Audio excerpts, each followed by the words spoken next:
Yes, say that. I mean, when it comes to tech, when it comes to tech, look why much.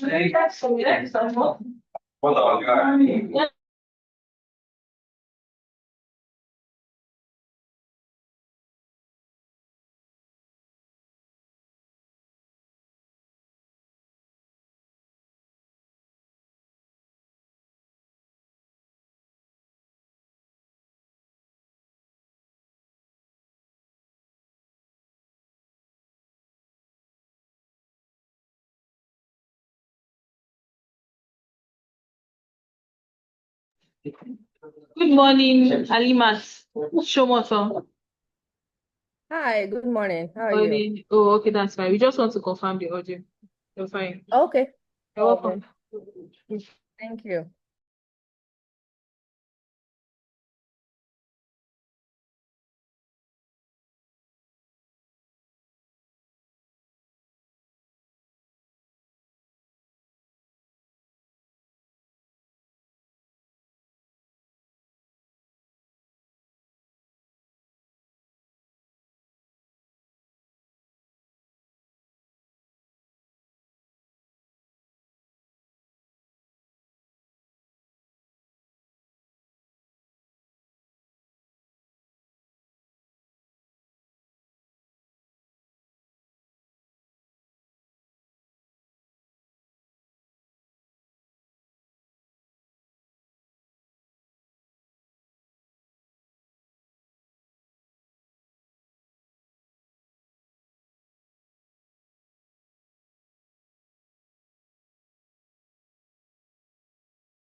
If you have any panelists, feel free to once you start. Have any panelists? So, ma'am, we have what's the name? Mr. Ridwan Richard. Mr. Ridwan Ishola. Why we wait for the rest? I don't know. I think they'll be joining online. Chiku is okay. Oh yeah, that's he's around, but Mufasa is downstairs. Mr. Solomon Amira and Mr. Sheson Michael. So so chairperson man, so you have the floor, you can comment. Okay. The issue is I don't see the panelists, so Okay. who's supposed to keep the time? All right. So it's just one person that's around right now. So Okay. yeah. So can you So what see about the others? Yeah, I can see the person. I'm saying yes. because on the program there's supposed to be like 4 people. So are we waiting for them or are we just starting without them? What's the Okay, plan? so currently we have just one person, and we're made to know Okay. that the other person is around, but maybe he's trying to locate his way to this place. So that's just two persons we have. Maybe the remaining two will Okay. join online. Okay. Online. Okay. What about the organizer, Sikiru? Is he planning to be there? Yes, Because yes, he's supposed to present as yes, well. yes. He's the one I said is on his way. Okay, I think it's probably better if we wait for him than All just right. Okay. I think we'll just maybe give him like 5 minutes, and if he's not here, we'll start. Is that okay? That's fine. Thank you.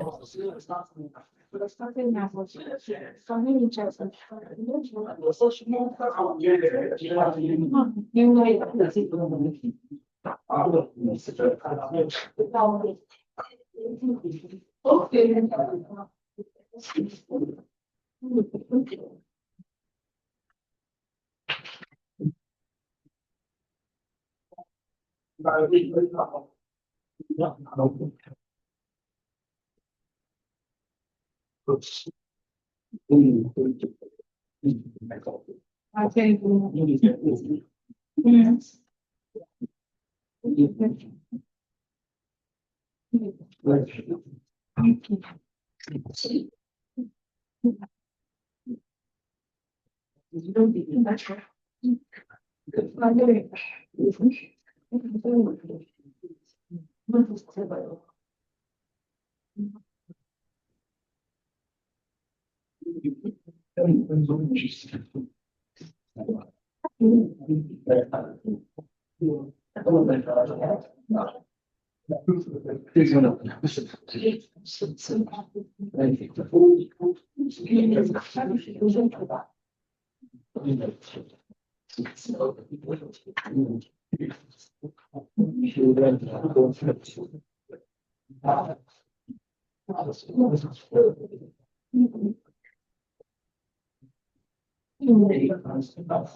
Yeah, thank you.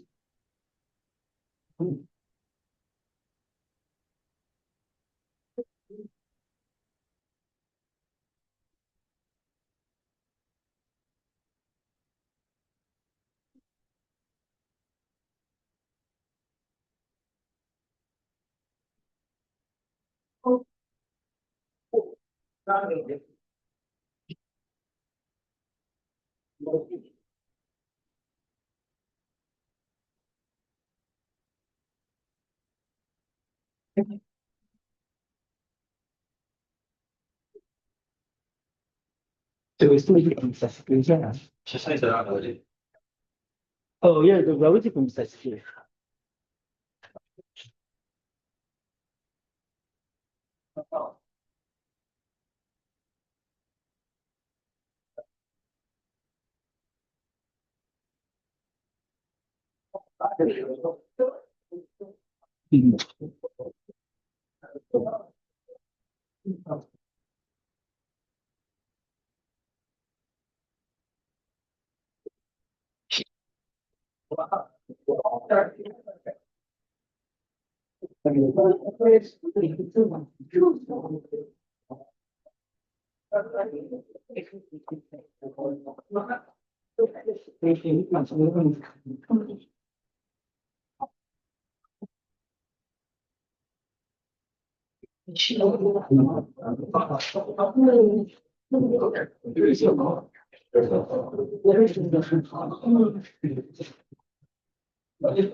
We're waiting for Mr. Secure. One of the one of the panels. Mr. Secure.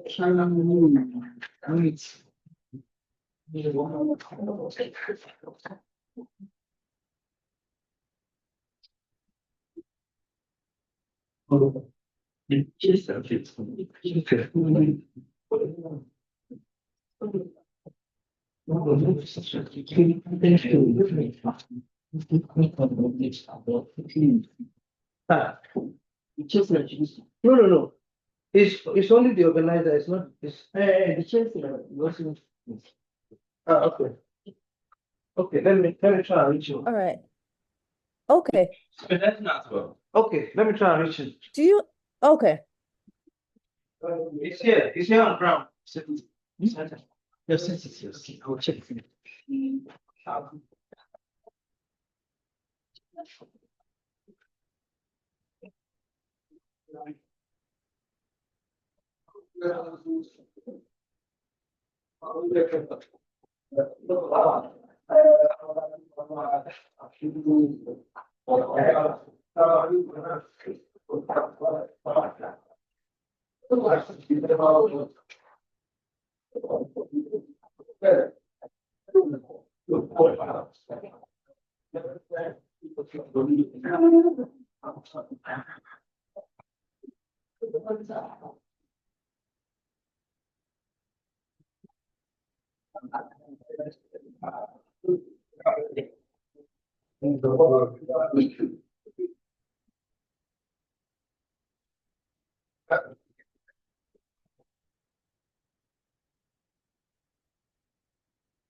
Okay.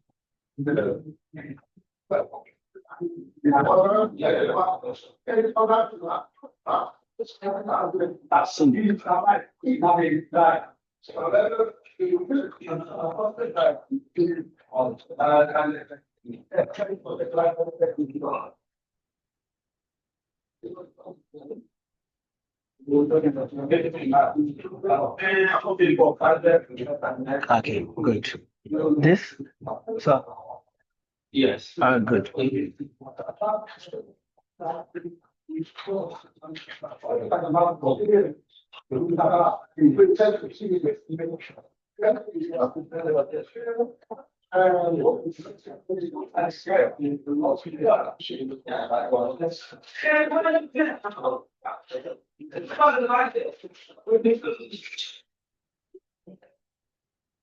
Okay. So, Okay, Mrs. are we Alima, ready? yeah, Okay, yeah. great. Awesome. Yeah. So I mean, sorry everyone that we were a little bit late in starting. It's good to see everyone. Thanks for attending this panel. I am Halimat Shomoton, and I'm an historian of Lagos and an assistant professor of African Studies at Georgia University in Washington, D.C. in the United States. It's really exciting to be here. I'm excited to see some old faces as well as meet new ones and hear about all this amazing research on water and marine life. And the title of the panel is Water and Marine Life in Historical and Contemporary Perspective. So what we'll do is each of the panelists, they have 12 minutes to present. We're not going to do any long bios so that we'll have time for Q&A. So what I'll do is before each person presents, I'll just read out the title of their paper, their name, their university affiliation, and I'll give them 12 minutes to present. I'll also have a timer on my screen so that you can, know how much time you have left. So our first speaker is Solomon Amiara, who's from Ebonyi State University, and his paper is titled Waterways, Igbo Cultural Heritage and Water Spiritualities in Udok Igbudu Community in Ebonyi State, 1996 to 2015. So I'll give the floor to Solomon to present his paper. Are you doing? Eloma.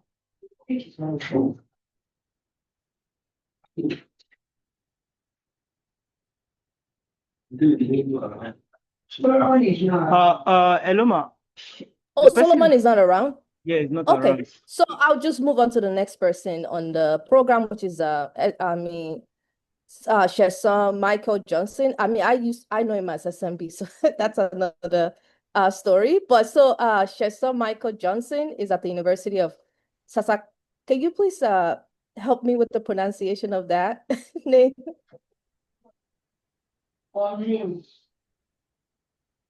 University of Saskatchewan. Okay, University of Saskatchewan. His paper is titled The Kudeti River and Other Ibadan Water Bodies During the Cholera Epidemic of the 20th Century in Ibadan. So I'll give the floor to Sheson to present this paper. Okay, thank you, the chair.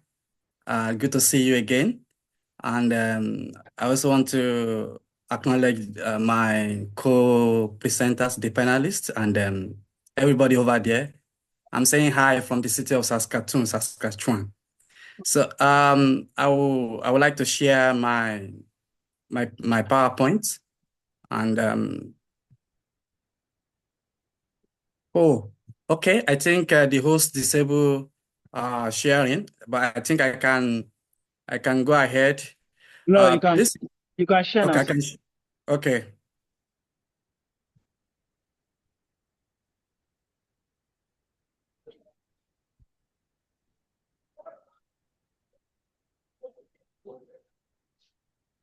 So I assume you are seeing my screen.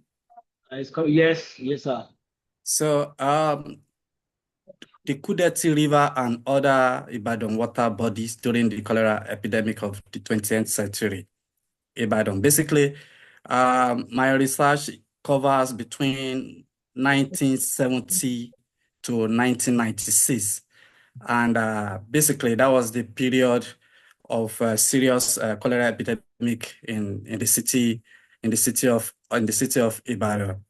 And my paper is centers on interrogating the complex interplay in the intersection between environmental infrastructure, especially the hydraulic water infrastructure in Ibadan, and the cultural practices, and as well as disease transmission during the cholera epidemic that struck Ibadan, like I said, between 1970 and 1996. And it's also centered on the water bodies, the Kudeti River and other water bodies. And then basically I draw my sources from oral interviews, archival sources, and local narrative, because I'm dealing with also with public health history. So, and this shows how rivers in Ibadan, on both sides, they are life-giving because they are life-sustaining sources of drinking water, and also they are also transmitter of diseases. So one of the highlights of my discussion basically is the infrastructural deficit, the infrastructural neglect, especially on the part of the government, and how this increased the complicated issues around cholera during that period, whereby simultaneously these rivers, serve as drinking water sources. They also serve as waste disposal sites, and they also serve as spaces for open defecation, and whereby this river became a transmitter, a conduit for cholera transmission during this period. And in all, I will be discussing, I will lay emphasis on the various issues, contestation, discussion, cooperation that necessitated the issues, the nuances around the cholera epidemic at that point in time, whereby the people and the government eventually look out for how to solve the problem. So cholera during that period started from Lagos. That was December 1970. And then it spread, you and I know that Lagos is close to Ibadan, and it spread to Ibadan. And thereafter, it affected so many cities in Nigeria. And like I said, one major research question is, how did water bodies contribute to cholera diffusion? And what were the lived experiences? So I'm an interdisciplinary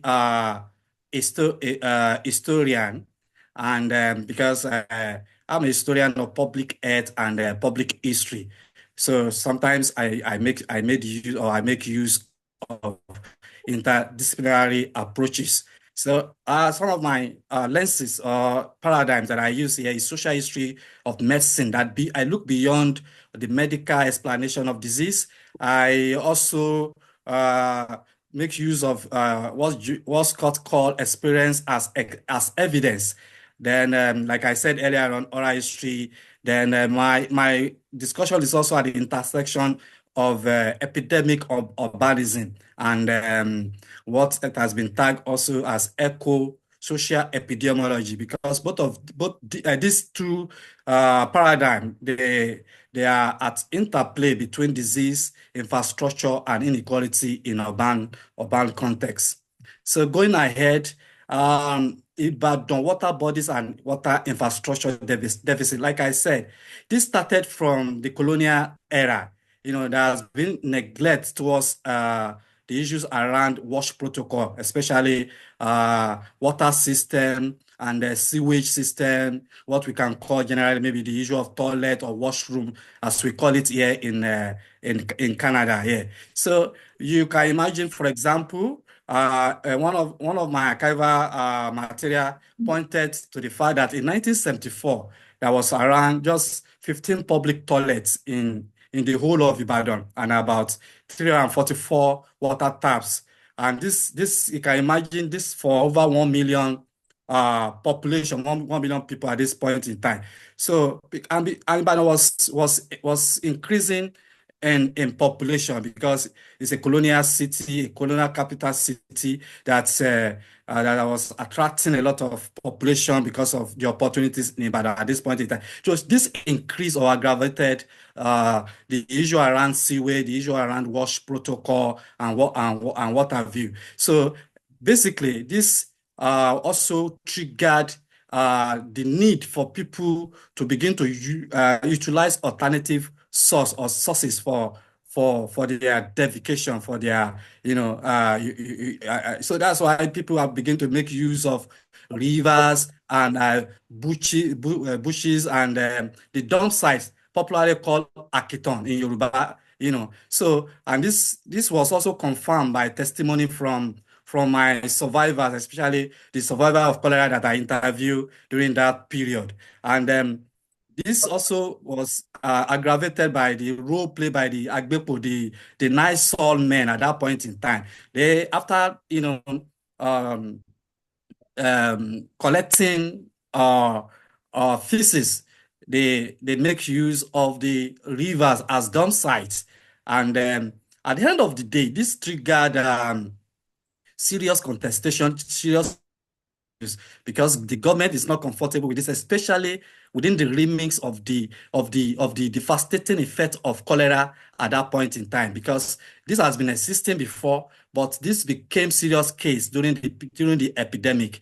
And for example, this archival material point to the fact that government, especially under the sponsorship or support of the World Organization, the World Bank organization at that point in time, have to now create something out of nowhere to improve the public health at that point in time, establishing so many public toilets, popularly called the comfort stations at that point in time. Like I should quickly say this. When you are talking about the water bodies in Ibadan, we'll be talking about the Kudeti River, the Ono River, the Ogbere River, the Ogunpa rivers, and then we have other like the Elele Lake. We have even the Oshun River, and then the Asejire Lake. And I must say this. Although I've not seen any historical facts that points to this. Could that see somebody? It has been reported, that it means too dirty, T-double-O, then dirty, that it was corrupted to become too dirty. But I don't have any historical material to support that assertion. But that's just by the way. And when we talk about public health at this point in time and the lived reality of the people blame the government for lack of toilets, lack of waters and hygiene infrastructure. And on the part of the government also blamed the people. That's why are they using the riverside for defecation?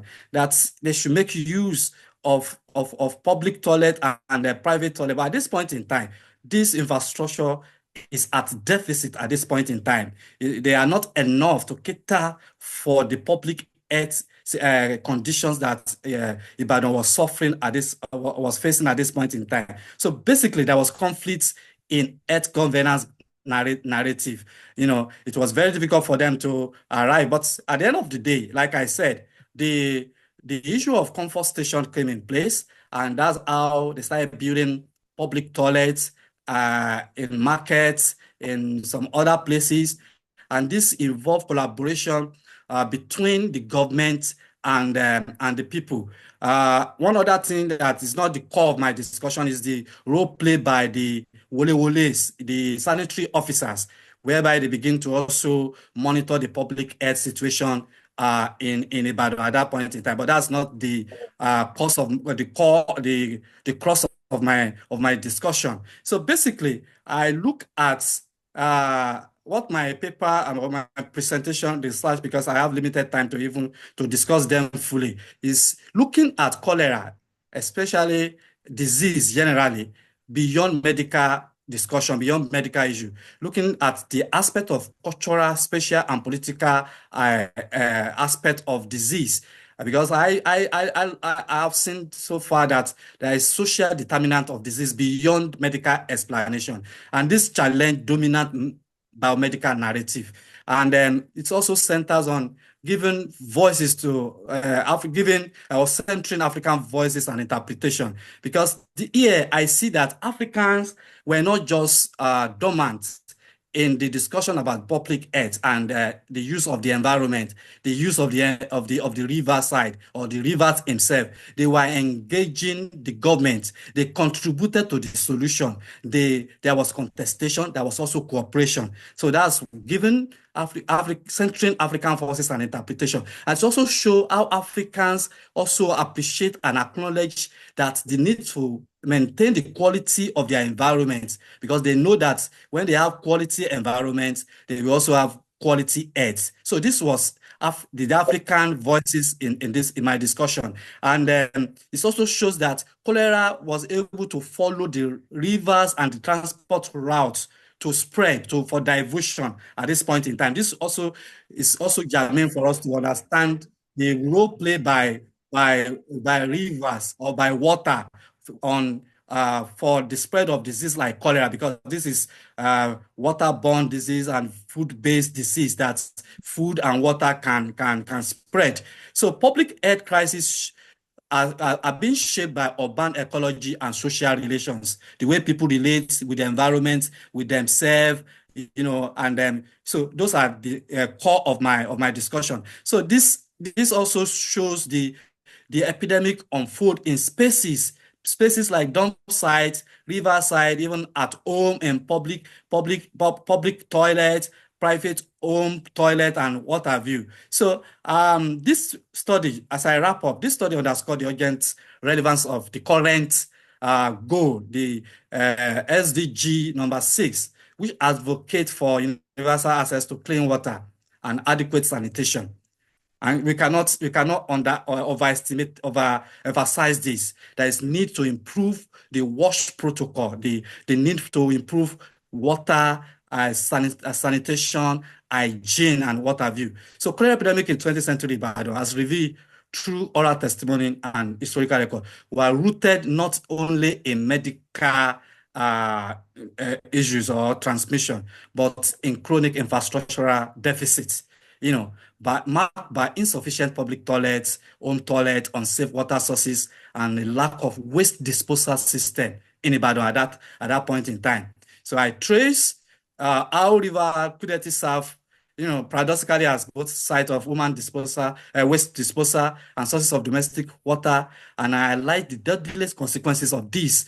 And the need, especially in this era, in this time, they need to meet up with this target, because as we speak, there have been efforts. Sorry, SMB. Okay. Sorry, Chesson. Can you quickly wrap up so that we can move on to the next? Yeah. So I think with that notion, I'm done. So thank you for listening. Thank you very much.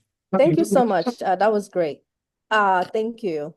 So our next presenter will be Ridwan Isholamogaji. Is he there?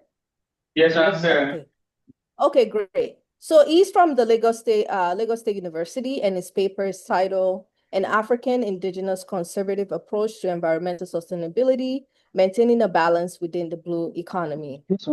So you have, I guess I'll give you like 14 minutes because, we have 3 panelists. So you can start your presentation. Thank you. Thank you very much for the opportunity to be here, and I'm really glad to have my members here. So the topic, African Indigenous Conservative Approach to Environmental Sustainability, Maintaining the Balance Within the Blue Economy, I was inspired to go into this topic due to the concurrent environmental degradation going on in our respective societies. Please, next slide. So today we have the issue of global warming as a result of climate change. it has affected every aspect of our society, and we have excessive rainfall, excessive heat, and many others. Even threatening many species even going into extinction. And as a result, we have several international institutions bringing up policies to help curb human and anthropocentric activities towards environmental degradation. And as well, the blue economy as well is part of these policies, which came up in Rio de Janeiro to celebrate 20th anniversary of Earth Summit to come about the concept of blue economy. The blue economy is to ensure the sustainable use of ocean resources for wealth and as well ensure sustainability. However, amidst the optimism of this ideology of the blue economy, there's the item about the idea of the human nature of being wicked. So would there not be problem irrespective of the intrinsic definition given to the blue economy? This next slide. So on defining the environment, let's start there before even going further into our discussion. In our society today, many people believe the environment is just about the physical aspect. We have probably just you, yourself, your families, your infrastructural buildings, and many others. However, the definition of environment goes beyond just our surroundings. According to Ojoma 2024, she defines the environment to comprise of, actually, she cited someone anyways, the atmosphere, the lithosphere, the hydrosphere, and as well the biosphere. The atmosphere has to deal with the gaseous aspect of the air. The lithosphere has to do with the solid aspect of the air, the solid outer shell of the air, while the hydrosphere has to do with the water bodies of the earth, and the biosphere has to do with the environment that is living, that houses organisms. So the environment, we could say, is an encompassing house that houses the entirety of the earth, not just humans, but however many other organisms. In the African setting, in the African thought, as highlighted by the environment is sacred, communal, or rather a living system comprising humans, non-human organisms, spirits, and nature in an interdependent unity. Deserving reverence, moral regard, and restraint from exploitation. Yeah, that's the environment. The environment is according to Rawat and Mishra, they define the environment as the life sustenance of Earth. The environment sustains human. Yeah, it's our life sustenance. Yeah, that's what they define the environment to be. This is the next slide. Now we have the commodification of the environment, which is the beginning of all the problems we are facing today. What do we mean to commodify the environment? That means to see the environment as having only external value, extrinsic value. It is the humans consider the environment instrumental for their own benefit. So I commodify nature if I farm excessively. I commodify nature if I fish excessively. I commodify nature if I probably hunt excessively. The ideology is not that you shouldn't hunt, like I said, it's our life sustainer. You shouldn't hunt, you shouldn't fish, you shouldn't farm. That's not the ideology. Excessive of it. When you, for example, in the traditional African society, we have the ideology of shifting cultivation, whereby you farm here, you move to another place, so as for that soil to regain its nutrient, to regenerate every nutrient, intrinsic nutrient task. So commodification of nature has to do with looking at nature with the purview of utility. With the purview of utility, looking at it as being just an instrument of exploit. I need this to survive. This thing is existing just for my own survival. It has no intrinsic value in itself. It exists for my own survival. Just like white. I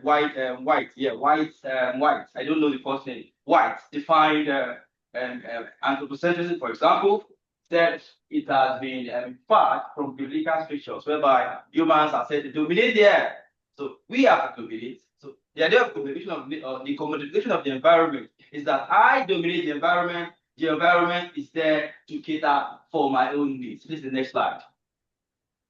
And now we have environmental sustainability.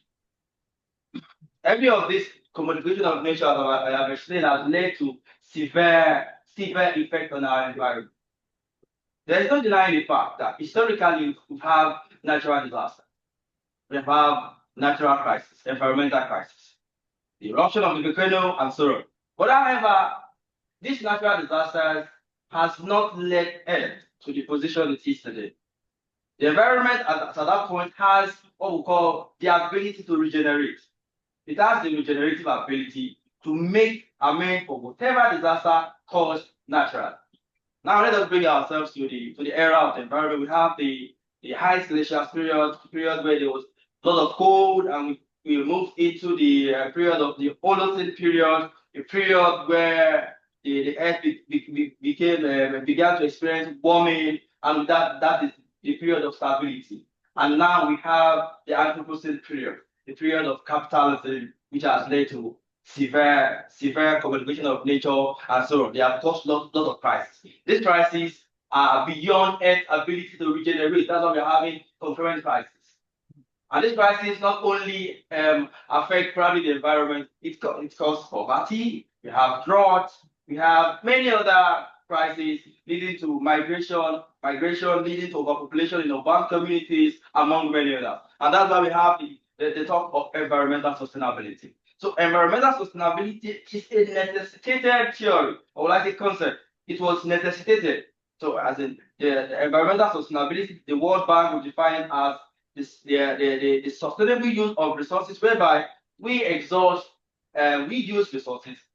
We do not deplete resources so that the generation coming ahead would benefit from that resources. We do not overuse resources. For example, globally, they acknowledge the essentiality of environmental sustainability due to worsening climate trends. Like I said, they have recognized this thing because of the worsening climate trends, and it promotes practices that ensure Earth survival systems remains intact. Sorry.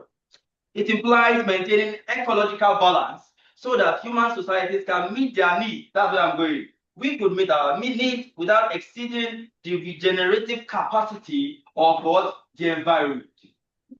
That's what environmental sustainability tries to do. In the African cosmology, the environment is not only physical, like I said, but spiritual. When I say spiritual, I'm not coming from the aspect of religion. Spirituality is quite different from religion. However, spirituality, religion might have some aspect of spirituality, but spirituality does not say it is religion. It is spiritual, viewed as what we call mother nature, and integral to all life, inspiring reverence and what and care. Odubemi as well is on the ideology of Africans viewing the environment in the view of what of care. True sustainability now, in my concept, means viewing the earth as a living system where all components are interdependent. We are all interdependent, and damage to one is a threat to all. Constantly damage to the environment, we are causing what harm to ourselves. So we are interdependent. It's more like a cyclical thing. So now take the next slide. And now here comes the talk of the day. African environmental approach in what? Environmental sustainability, maintaining a balance within the blue economy. What do we mean by maintaining the balance within the blue economy? What is the blue economy itself?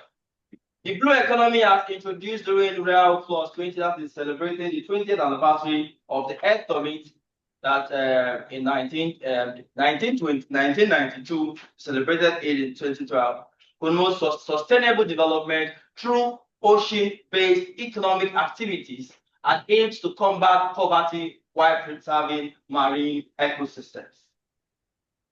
Are you there? The blue economy is what it is. It was as well in a business concept. Let me use it that way. It was necessitated to combat poverty, like I said, but as well they look inwardly into ensuring that even when they want to combat poverty through the marine wealth, they do not deplete the health of our marine bodies.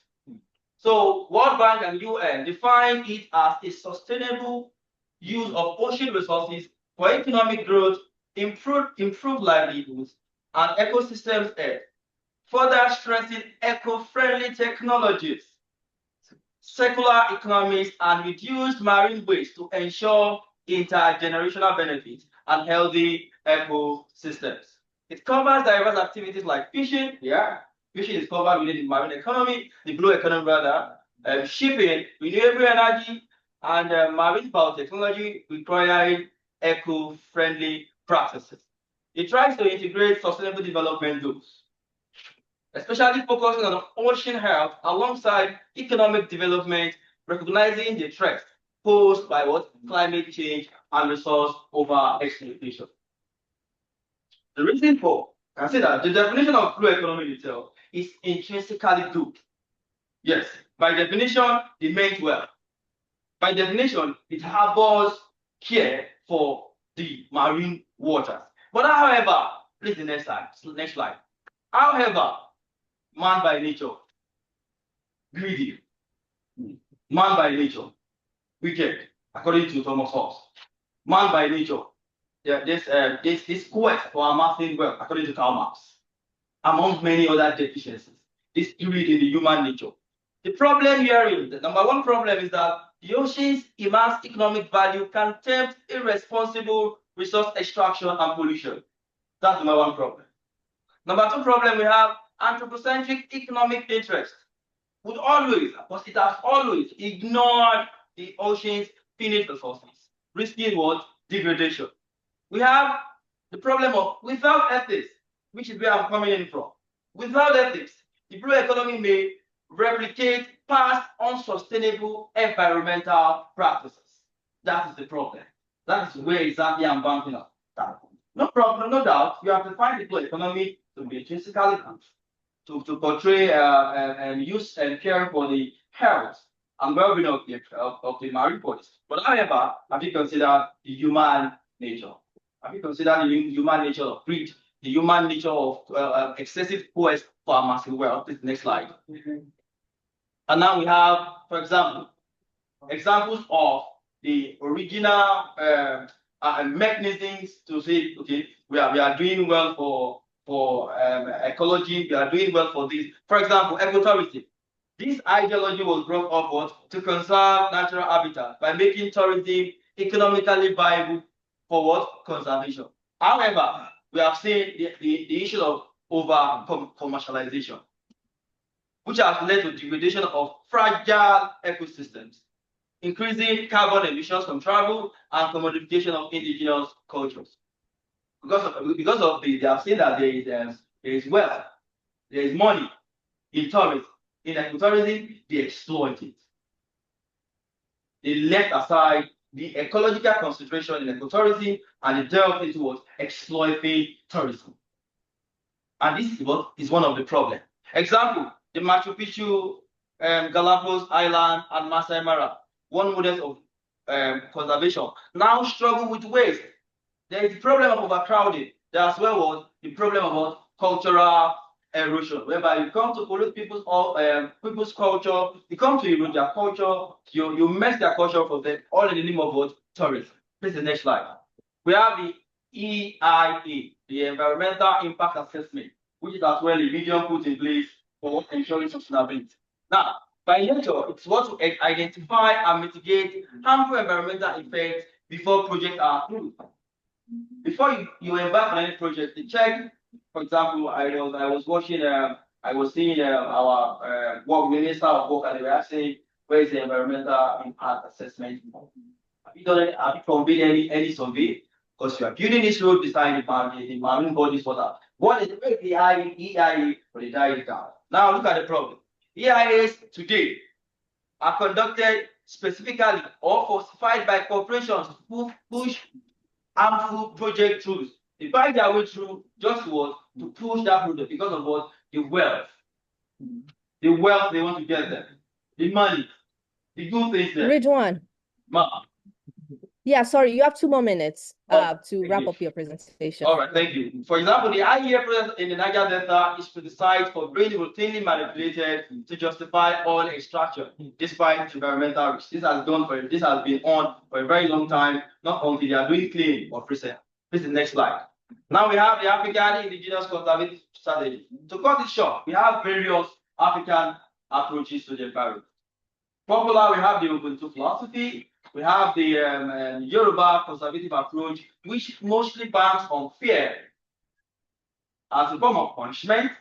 But outside the fear, I criticize the fear. Fear won't work in our contemporary society. They are spiritual consideration of the environment, the communal constitution of the environment, whereby they see the environment as being part and parcel of them. BT will say, I am because we are, since we are the I am. A communal kind of existence. We live interdependently. Without them, we cannot survive. However, there have been argument that the environment can survive without us. The main ideology here is to portray a communal existence, a communal and interdependent existence. It is not a subject to object relation. It is not a giving and a receiving end. You can be the giver, receiving end, and the receiving end can as well be the giver, and you be at what the receiving end. The next place. Now, concerning the blue economy, a holistic and by African indigenous approach. With the blue economy, while the blue economy has economic promise, it also bears the risk of capitalist-driven exploitation if ethics are not prioritized. Number one. Number two, I said examples from Egypt. Yeah, they make a lot of money from the marine bodies. We have Gambia, so they make a lot of money from the marine bodies. Shows massive revenues from marine resources, highlighting the temptation of overexploit for financial gain. Wangari Maathei's principles, love, gratitude, self-empowerment, and voluntarism is as well a conservative approach, ethical lens for managing marine resources sustainably. Through this African approach, built on the idea of reverence, can instill responsibility, upbringing practices like reuse, recycling, and reduce extraction to sustain ocean health. We use these, please, 10 seconds, please. We want to use this, the African ideology built on communal existence to reorientate our people that want to go into business through philosophical counseling, not a therapeutic set. Philosophical counseling, you counsel them philosophically, make them understand the rudiment there, and consistent monitoring to ensure they implement it. Please, next slide. And that's the conclusion. All right. Thank you so much. So our last presenter is Sikiru Yusuf, who's from Florida International University. Yeah, thank you so much. Sorry, I forgot about that part. It's because I'm online, so it's hard for me to kind of tell what's going on in the room. So thank you for your presentation. And so Sikiru Yusuf is from Florida International University, and its paper is titled "The Taste of Stock Life is the Stake of Stockfish is Life. We cannot cook without stockfish coats, imperial commodity and culinary culture in Nigeria." You have the floor, Sikiru. So I'll also give you 14 minutes. Thank you so much, teacher. And I want to say a very good afternoon to everyone. My name is Sikiru Yusuf, and nice to meet you guys. Okay, so well, so I must say that this is actually part of my ongoing PhD research. What I'm looking at is actually the aquatic history of Nigeria. So what I'm interested in is to understand how aquatic organisms also shape human existence. So we eat fish, right? So various kind of fish. So and we often think that fish are just in the order of consumption. So we often do not think of how fish is also shaping our life. The type of fish that we like, right? So and the type of water bodies that produce the nature of the fish that we also consume, and of course how human environment also constrain some of these marine body organisms. So I'm interested in stockfish because I all know that stockfish is very popular in Nigeria, even though it's not being produced in Nigeria. So it was during the course of my kind of research that I stumbled on a document, and I felt like, okay, I think this is interesting because what we often heard of is that stockfish became popular, particularly during the Civil War, when the Norwegian expatriates, right, provide stockfish as part of the humanitarian effort to assist to curb the question of kwashiorkor among the eastern part of Nigeria. But again, stockfish has been with us even since the slave trade era, right? So it has been a very good food staple for slavery crew members and all that. But it became a very important colonial economic item during the colonial era in Nigeria. So I'm interested in how Nigerians also interact with stockfish, how stockfish, which is being produced in Norway, became a food item in Nigeria, and Nigeria today appears to be one of the largest importer of stockfish in the world. And some of the politics around the importation of stockfish and how African merchants also try to enter international trade in the importation of stockfish, and how colonial policy of nutritional science, particularly in 1939, when the colonial authority carried out a research survey to understand the nutritional components of African food diversity, and of course the question of insufficient protein in our food diversity, and of course how stockfish also became a very good item to also complement the idea of the need for Nigerians to consume more stockfish, because it contains at least 80% proteinous content, as well as iodine, some of these body items that we need to make healthy living. So I have two arguments. Second slide, please. No, go ahead.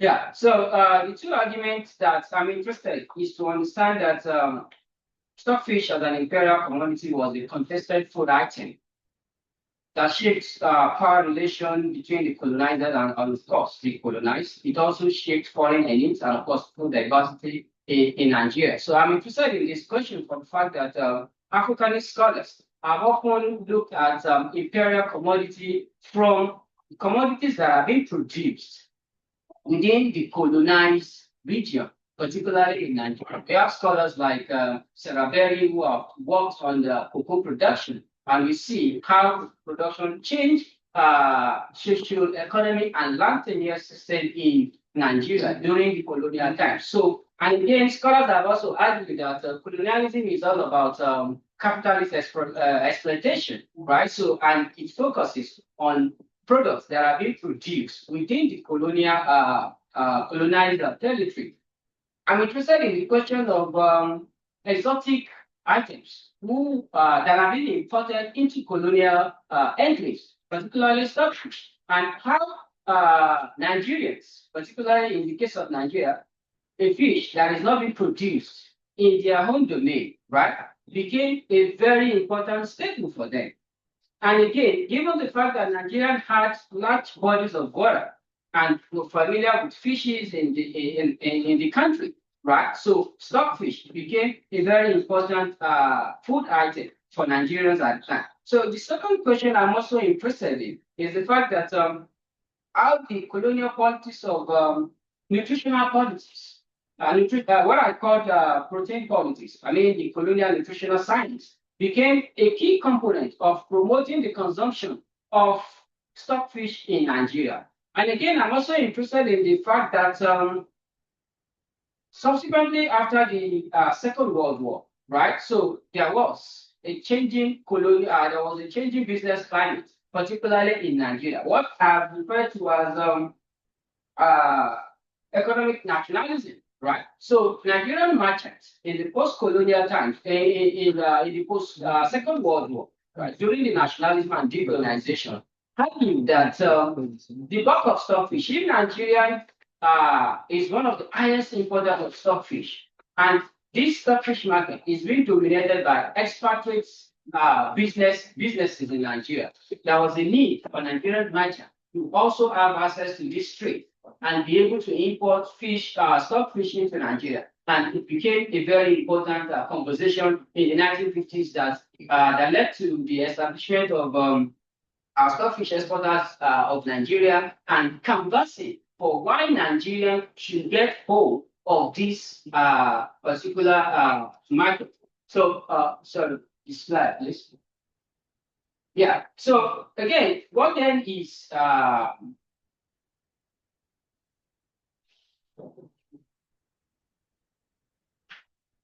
so what do we understand by imperial commodity, right? So according to Jonathan, imperial commodity is a human-made product that combines use and exchange value.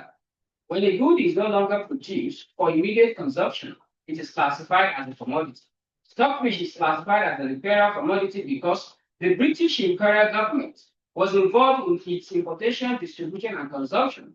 Produced and packaged in Norway, stockfish helped consolidate British imperial trade, policy, and capitalist agenda in many ways. So between 1920s and 1939, when British conducted nutritional research in Africa. So scholars like I've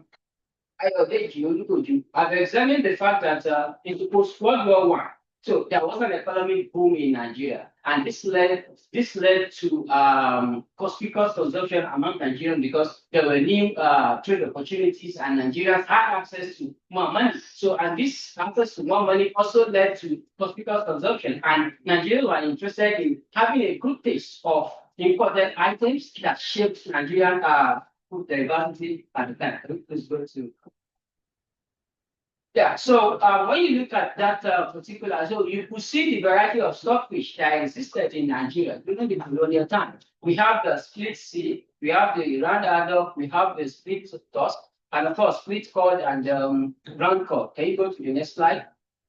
Yeah, these are the statistics of stockfish imported into Nigeria between 1931 and of course 1932. You could see how Nigerians were consuming stockfish at this particular time. So, but what we saw during this time was the fact that Nigerian merchants were also trying to break into the market, but because they were under colonial constraint. So what then happened was the fact that during this time as well, we have the transnational companies, right, forming a corporation to ensure that they put Nigerian merchants outside of the market. By forming a corporation, they have more money to expand their exportation and, of course, ensure that local participants were pushed away from the market. Can you go to the next slide, please?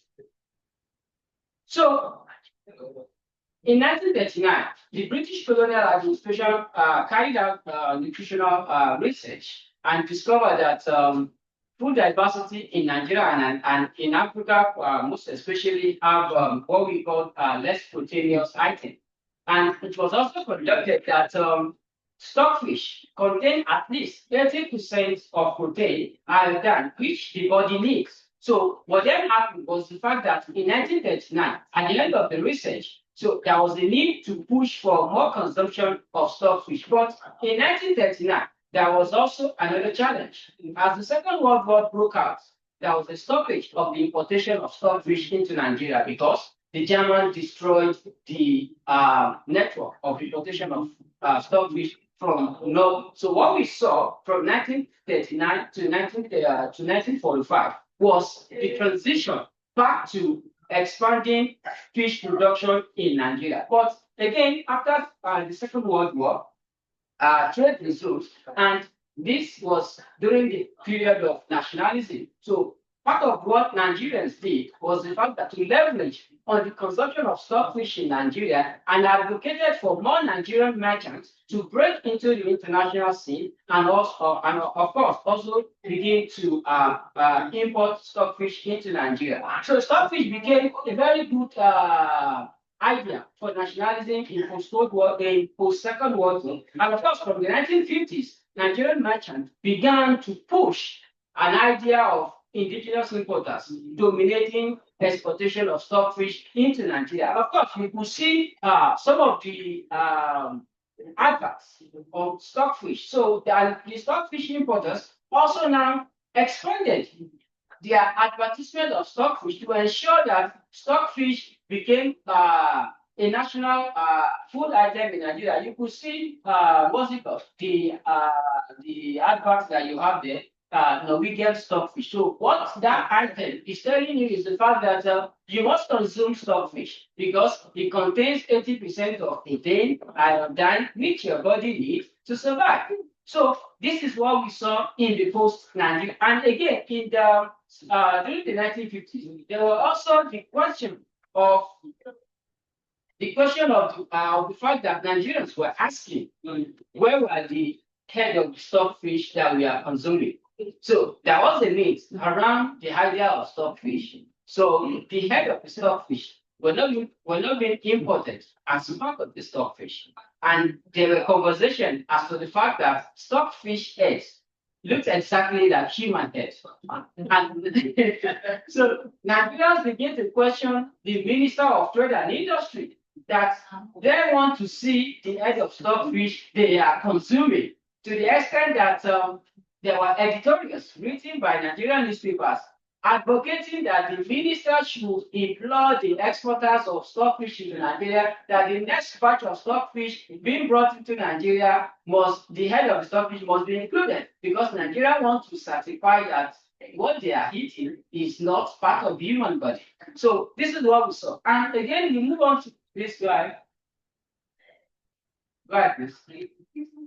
Now, stockfish and Nigerian civil war. Of course, I'm still going, so you could see the stockfish market in I think this is Toyiko market. That's Oh, what okay. people. That's my popular name. Okay, no problem. I wasn't sure. Okay, anyway, we're back. Okay. Sorry, I think I'm not sure what happened with the internet. I guess we have some kind of yeah, we lost connection for a bit. Yeah, so it looks like Sikiru, did you finish your presentation? Right now. Okay, go ahead. Yeah, the internet report. So during the Civil War, the whole idea that stockfish includes 80% of protein also became an attempt to also humanize the importation and for the consumption of stockfish into Nigeria. So what I tried to do in my paper is to show that stockfish had been the commodity that's preceded the Civil War in Nigeria. And of course, it has also shaped both colonial and post-colonial diversity in Nigeria. Thank you. Thank you so much. Thank you. That was great. I really learned a lot from all the papers. I think they have a really interesting connection in terms of thinking about questions of environmental sustainability, public health, and also kind of thinking through ideas around commodity and what do we consider commodity? How do people also kind of mobilize certain kind of health ideas to justify certain commodity as like, better than the other, or even thinking to ideas around indigenous notions of preserving the environment, the relationship between human and the environment. So I'm just gonna open up the floor for questions for our panelists. So we have about, I think, 25 minutes, 30 minutes for questions and discussion. So whoever wants to go first, whether or not the folks that are online or in person, that would be great. So just kind of raise your hand, and if the moderators, I mean the people who are helping with the Zoom, can let me know. The people in who wants to ask questions in the room. So I'm obviously like keeping track of that. That would be great.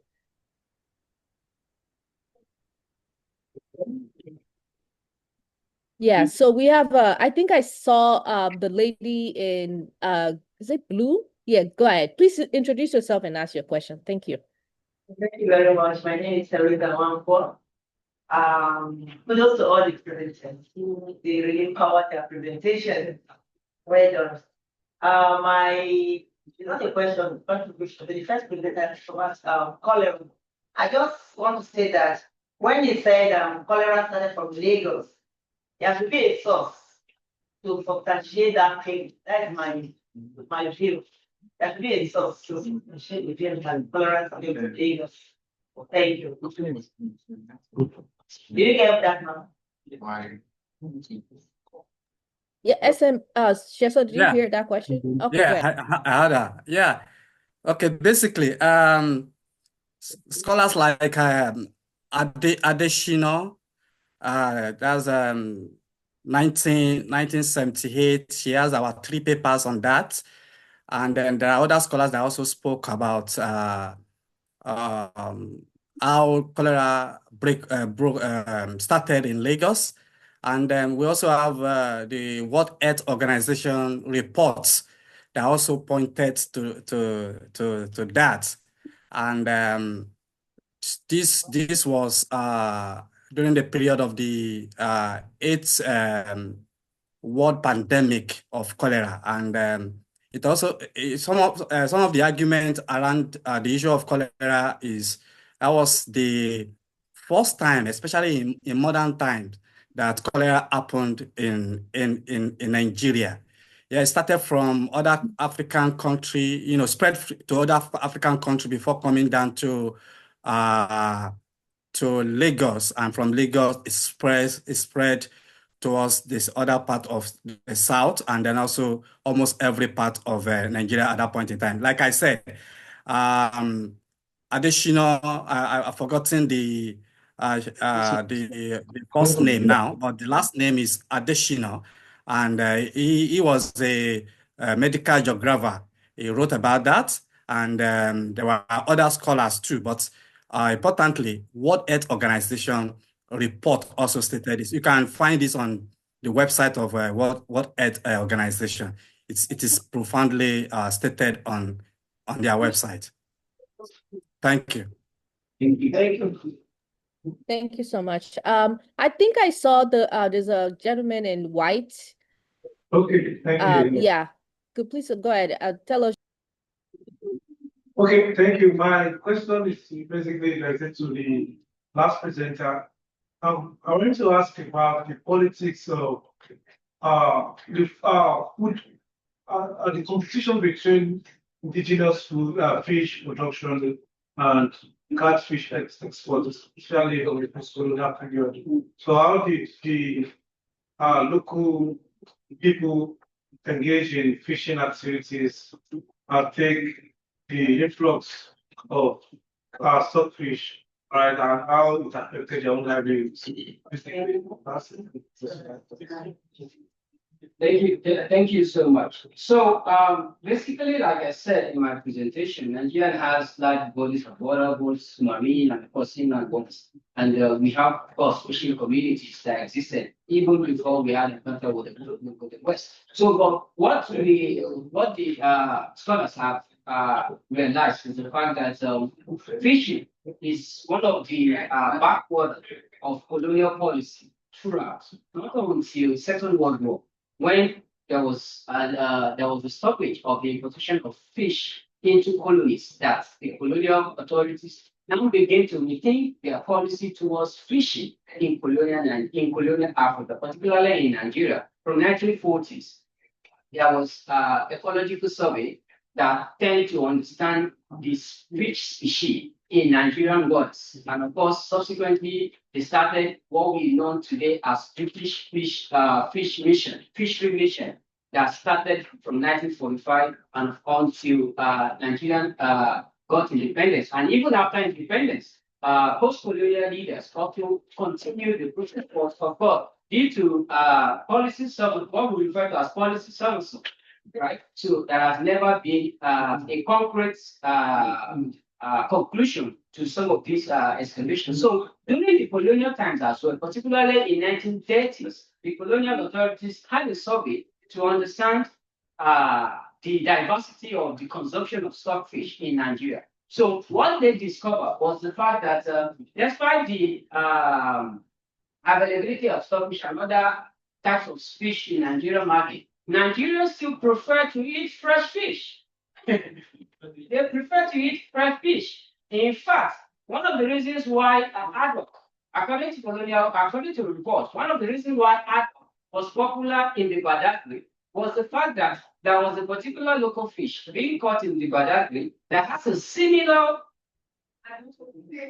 taste and image like stockfish. So when there is no stockfish in the market, right? So the Badagrians prefer to go for their local fish, and when they even have stockfish in the market, they prefer to go for adult because it has a similar image with what they are known for in colonial in their own region. So it existed, but the fact that colonial policy around fishing up until 1940 was fishing was not a major colonial interest until 1940 after the war, when they started the whole idea of fish British mission in Nigeria, of course, the other colonial societies. Thank you so much.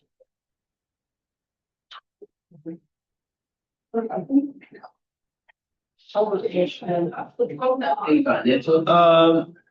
Alimat, can you see us? Thank you. I see the lady, but yeah, go ahead. Yeah, Okay, thank you all for the go ahead. Ask your question, please. presentation from all our presenters. I have just two questions, one for the first presenter and for the second presenter. Okay, so I think after your presentation, what I noticed was that are you trying to situate your findings to contemporary cultural practices of now and the environmental infrastructure, or maybe these are something you can as well look into in your research, because you just discussed or you told us about the historical part of what happened during the cholera outbreak in that period. So I don't know if you are trying to look at that, or maybe you can also as well situate it in your work. And to the second presenter, wonderful and fantastic presentation. My suggestion is, what are the recommendations? That is, you use the African indigenous sustainable approach theory, right? So what are your recommendations for the government and as well way forward with the citizens and government too, from your findings? I don't know if the first presenter. Okay, okay. Can I start? Yes, please. Good. Okay, thank you for your question. Good. I like the connection that you are trying to drive me into. And basically, I need to say this for clarity. My discussion covered 1970 to 1996. And you and I know that this was not even the period of MDGs and not the period of SDGs. But basically, the underlying themes, underlying issues around SDGs are what happened during the period of my discussion. And as we know, I'm a historian. In historical discussion, when things happen, even in contemporary times, when things happen, we believe there are remote causes and we also have immediate causes. So basically, like in my discussion, I also refer to even the colonial period, that the issue of infrastructural deficit in the WASH protocol, even though there was nothing like WASH protocol during the period too, the issue around water, sanitation, hygiene was a carryover from the colonial time. And basically, it was dragged into the 20th century, especially after 1960s, and even now and that's why in my conclusion, I was making that connection that what we have then is still existing, and that's why I have to relate it to contemporary explanation, contemporary understanding, which is within the remix of what the United Nations is talking about under the SDG, especially Sustainable Development Goal number 6, which center on the areas of my discussion. So like you said, there is nothing wrong if my research is extended to contemporary time, and I think it's a good suggestion. And I think I should stop there. Thank you. Thank you very much. Yeah. Okay. I think is there another part that Sikiru is supposed to respond to, or that's it? That one presenter. Okay, yeah, go ahead. All right, thank you very much for the question on recommendation and before. Yes, the recommendations are very, very simple. And that's to do with policy formulations and policy formulations. Number one, the human nature, which happens to be the problem of my research, has always been aided by confirmation bias and anchoring bias. Confirmation bias, human beings tend to hold on to initial knowledge on how to do things, and anchoring bias makes them hold on to it firmly. So my recommendation is, like I said, through philosophical counseling and policy recommendations. When you want to make your policies on marine activities, there should be some sort of this spiritual counseling. on how to deal with the marine bodies, not to view the marine bodies as physical entities for exploitation or just having this identity of economic benefit and all. We need to philosophically counsel them on the spiritual aspect and through the African conservative approach, seeing it as one of you, part of you, and the relation should always be interdependent. Thank you. Thank you. I'm gonna ask, I guess, provide some thoughts and also ask a few questions. Because as you were both speaking, I was thinking about sort of like the cultural representation. In this case, I'm thinking about Chesson's paper and Sikiru's paper. There's a lot of like cultural representation of some of the things that you're talking about, and you might want to consider this. I thought about two songs, and one is by Ebenezer Obey. I think the title of the album is Esha Mamiliki, which is in English, it means like, let's have fun or something like that. And I think in that album, he talked about a cholera epidemic that affected a bunch of people who were returning from the Hajj. I can't remember the year when he talked about this. So again, he's talking about specifically, people who, in this case, transmit the disease from, outside of the country. And it kind of connects to the question that I think somebody asked about whether or not Lagos is the source, right? Like, how do you really trace the sort of source of this kind of like public health crisis? So one thing to maybe consider is how do we also make sense of the ways in which, people who are not public health experts, in this case, a musician, is a kind of thinking through this moment. I'm not sure again if the crisis is talking about is related to the one that you're talking about, Sheson, in the case of Ibadan, right? But it's also interesting to kind of think about like, how do people who are public experts, how are they making sense of this incident? And I think it kind of connects to what you're trying to do, because you said you want to go beyond the public, the sort of like the medical expert explanation of why this phenomena actually happened and why it persisted in the way that it did. So one of the things to do is to kind of consider again, what are the ways in which, cultural, music makers, or even not just in music, but in art, in other, forms of like cultural production, how are they responding and making sense of this? In which ways are people also taking it up? Like, when you said, for example, people call kudeti, it's called because it's too dirty, right? That might actually be something that emerged after this cultural epidemic emerged, rather than the source of the name Kudeti, because I don't think that's where the name came from, because again, a lot of these areas have much older origin before the sort of like Ibadan was formed in the 19th century. So again, it's important to kind of think about the discrepancy between how people remember this versus, what's actually happening with the, in terms of like the differences between the public experts. So you might want to consider that. And to Sikiru as well, one of the things I was thinking about when you were talking about stockfish was, you also kind of gesture a little bit to the local sort of fish sellers and producers, and how, the people were still very much interested in eating local fish and not just stockfish, right? Again, there's another song by Ebenezer Obey again. I'm blanking out on the title. I'll try to find the name of the song. But in this case, he's talking about catfish.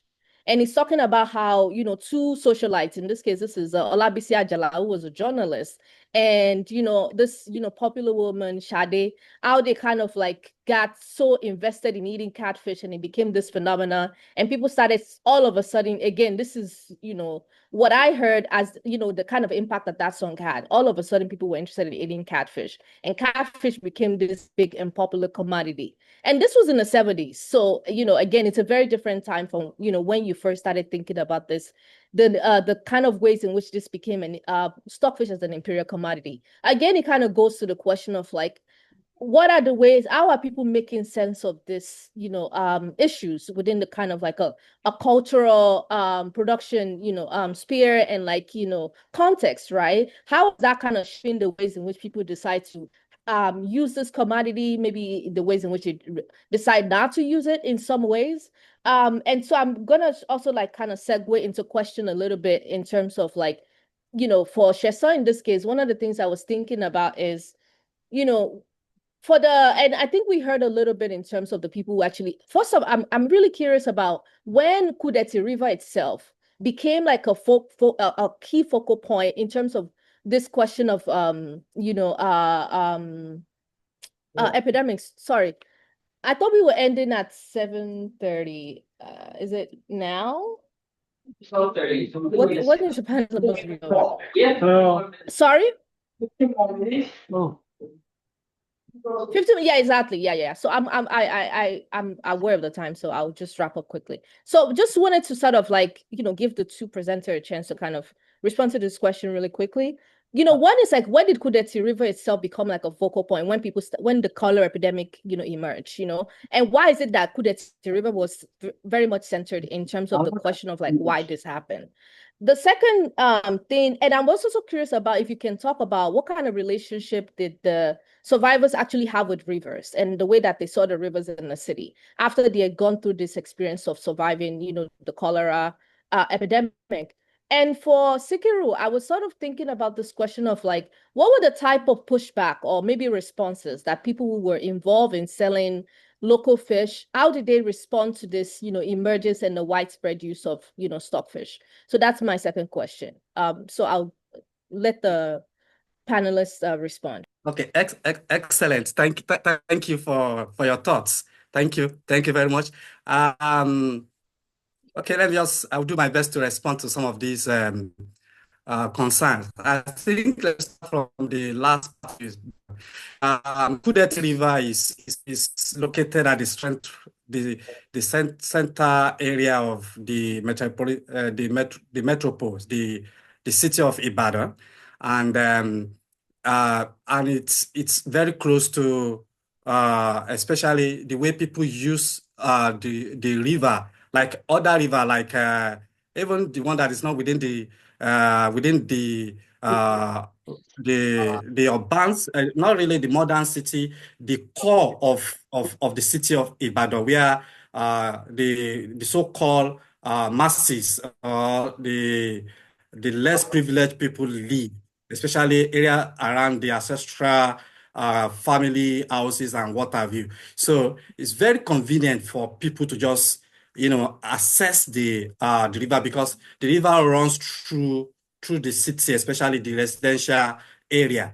And at this point in time, according to report, most of the household, they don't have household toilets, especially in the early 70s, 1971, 72, up to 1974, when the issue of comfort station started, because that was what the report stated at that point in time. And I also saw some of these as part of the report in the newspaper report, especially that of this paper in Ibadan, the Nigerian Tribune.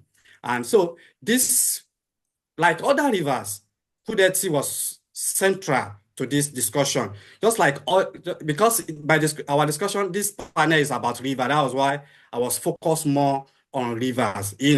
We have even places like what's it called? Gege Olorun, Oje, Oroyan. Places like that are the core, the original, the indigene of Ibadan, where they stay. So, but coming to the issue of how did they respect or how did they assess rivers? See, like I said, the Ibadan people, just like the Yoruba people generally or Africans, they also understand the need to protect these rivers. They need to maintain their quality, because paradoxically, this same river also serve as sources of drinking water for them. So they are aware of this. But based on pressure, when you have to do the minor, especially the major, when you have to pass physics and you don't have toilets, you have no option than to go to dump site, the Akiton, or to go to the rivers to do the needful. So that was the contestation. That was the need for them to address their need. And like I said, the issue of comfort station and other issues around public health at that point in time was a collaborative effort on the part of the government and on the part of the people.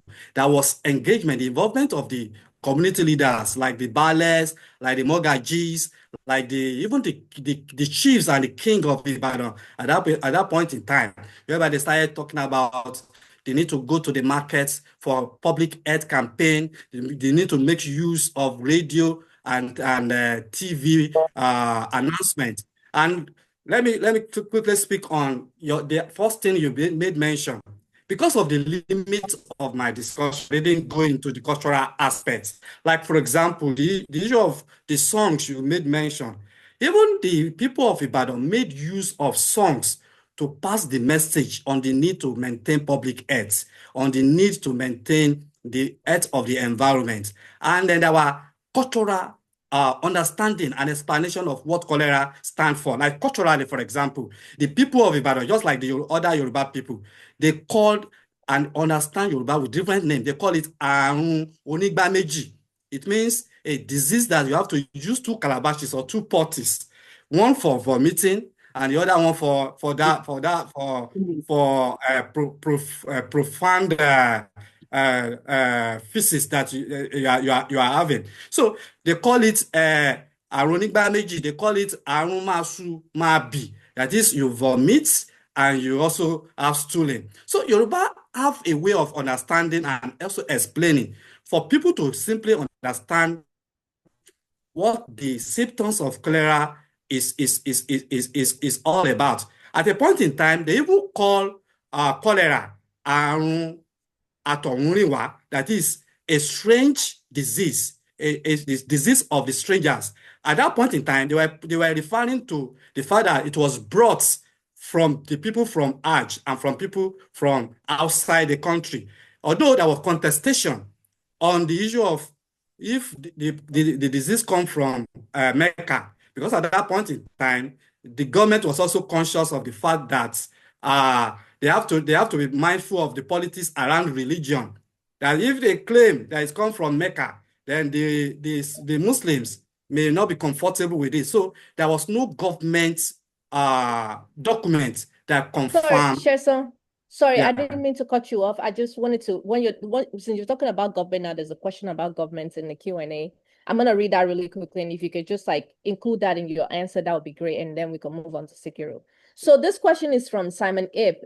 He said, you spoke a lot about governments. Can you maybe talk about if this is the federal, state, and local governments, and who had the responsibility and the money to tackle the situation of the Kudete River? So did the federal, state, and local government, were they working together or were they fighting each other?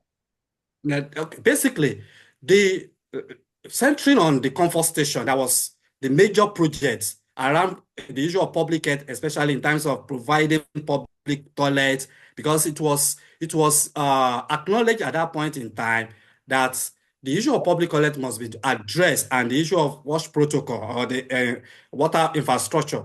So the issue of comfort station, for example, was championed by the Federal Ministry of Health, and it was sponsored by the World Bank. It was sponsored by the World Bank, but it was done in collaboration with the government of the city, the city government at that point in time. And so it was a collaborative effort. But beyond the comfort station, the issue of public health campaign, the issue of announcement on the radio, on the TV, it was also done by all the various arms of government. The Nigerian Tribune confirmed this, and my respondents also confirmed this, because I interview sanitary people that serve as the sanitary officers, people that serve as nurses at that point in time. Hospitals like Adeoyo and the cholera epidemic center then at I think at Eleyele at that point in time. They also play crucial role. And some of these are just state-owned hospital, and then combined with the hospital like UCH. So it was a collaboratory effort. Like I also said, it also involved the engagement of the people. They involved the people in this discussion, because the government realized that there is engaged the community leaders for people to embrace these people, especially when the sanitation officers were being seen as they are being kicked against. People are reacting against them, market women. Sorry, because we don't have a lot of time, but okay, conclude your thought real quick, and then so basically, yeah. To wrap it up, it was a collaborative effort on the part of the federal government, the state government and the city government, especially the local government. Thank you. Thank you so much. So I'm going to read out Simon's question for Sikiru, and he wanted to know if you can find statistics that helps you to kind of show the importation of stockfish, and he wanted to know if there's like a Norwegian stockfish historian, and he's also curious about why the egg was removed because it has sources of protein, and whether or not the Norwegians actually knew this. Thank you so much. So for the first question, one of the texts I'm reading is Elizabeth Townsend, a work titled "Caught: A Global History." Right. So it's one of the texts that I'm reading at the moment, and this was produced in 2022. And it just give a global history of stockfish, where he also the author also mentioned how stockfish became an item in West Africa, right? So, and of course, how Nigeria today is one of the highest importer of stockfish in the world. So, this is one of the texts that I'm engaging with, that I'm also concerned with at the moment. So, on the other, the second question, right? So that has to do with the stockfish head. So, one of the responses when Nigerians began to request for the head of stockfish was the fact that the process of processing stockfish required the removal of the egg, even from Norway, before it is being stacked and dried. So, and stockfish head was never part of the items being exported into Nigeria. But today, stockfish, perhaps due to socio-economic reality of stockfish, because stockfish is assumed to be an exotic fish that could only be afforded by elites in the society, right? So there has been the importation of stockfish head into Nigeria today, and of course, when you go around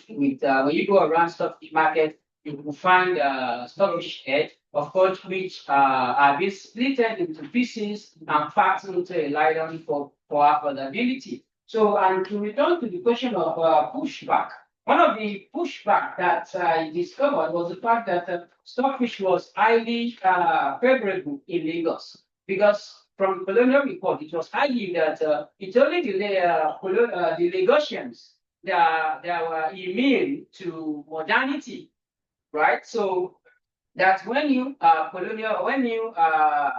international commodity is introduced to Nigeria during the colonial times, it is only in Lagos that it finds ready-made consumers, because they were highly educated and willing to modernize themselves. So they struggled to also extend stockfish consumption into the interior of Nigeria. So another pushback was the fact that in the 1930s, there was a question of public health concern. It was also discovered that consumption of stockfish would lead to health crisis, particularly rashes on the body, which of course there were medical examination at the time to determine whether stockfish actually was the precursor to rashes and other likely public health concern that would be associated with stockfish consumption at the time. And finally, like I mentioned earlier, another pushback was the case in Badagry, where they prefer to take their own local fish than to accept if the local fish are not in market. That's when they will go for stockfish. So finally, you talked about Obe and catfish. I remember his son. I'm not sure if so I'm not sure if because stockfish is also being referred to as Ejalson among the Yoruba, right? So I want to be sure that what Obe is saying is actually catfish and not stockfish, because I remember the song so if that is the song, okay. So but thank you for that. I will look for the song, and I hope it will also help in the area of methodology to see how people are also thinking about some of these ideas beyond colonial report and all that. Thank you so much. Thank you. That was great. Can we please give the panelists a round of applause? Thank you so much. That was awesome. I learned a lot. So I guess this is the end of our panel. Want to thank everybody for their patience and hope to see you all around. And good luck, everyone. Have fun at the conference. Thank you. Bye. Thank you, everyone.